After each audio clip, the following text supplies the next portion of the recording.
যখন তুমি নিজের রক্তের মানুষের দ্বারা কষ্ট পাবে, তখন তুমি একবার নবী ইউসুফ আলাইহিস সালামের কথা মনে করো। তিনি কিভাবে নিজের ভাইয়ের দ্বারা প্রতারিত হয়েছিল।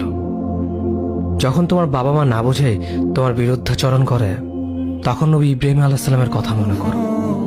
তার বাবা তাকে আগুনে নিক্ষেপ করায় ভূমিকা রেখেছিল। যখন তুমি সমস্যা থেকে পরিত্রাণের জন্য কোনো পথ পাবে না, তখন ইউনুস আলাইহিস সালামের কথা ভেবো। তিনি কতটা সময় তিমি মাছের পেটে আটকা পড়েছিল।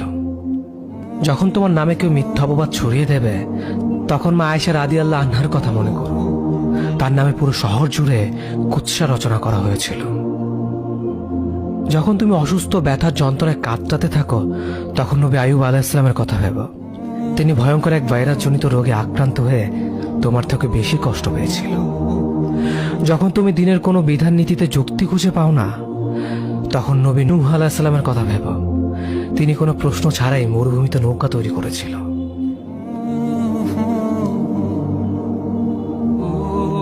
যখন তুমি আত্মীয়স্বজন, পরিবার, বন্ধু বান্ধবের কাছে হাসির পাত্রে পরিণত হও, তখন তুমি শেষ নবী হযরত মুহাম্মদ সাল্লাল্লাহু আলাইহি ওয়াসাল্লামের কথা ভেবো। রাসূল সাল্লাল্লাহু আলাইহি ওয়াসাল্লাম বলেছিলেন, সবচেয়ে বড় পরীক্ষা দিয়ে সব থেকে বড় পুরস্কার আসে। যখন আল্লাহ কাউকে ভালোবাসেন, তখন তাকে পরীক্ষা করেন, এবং যে এই পরীক্ষাগুলো মেনে নেয়, সে আল্লাহর সন্তুষ্টি অর্জন করে। আর যে অভিযোগ করে, সে তার ক্রোধের পাত্র হয়। হে আল্লাহ, তোমার কথা মনে করা, তোমার প্রতি কৃতজ্ঞ হওয়ার এবং তোমার ইবাদত করার তৌফিক আমাদের দান করো। আমিন। যেভাবে তুমি সন্তুষ্ট হও, সেভাবেই আমাদের পরিচালিত করো।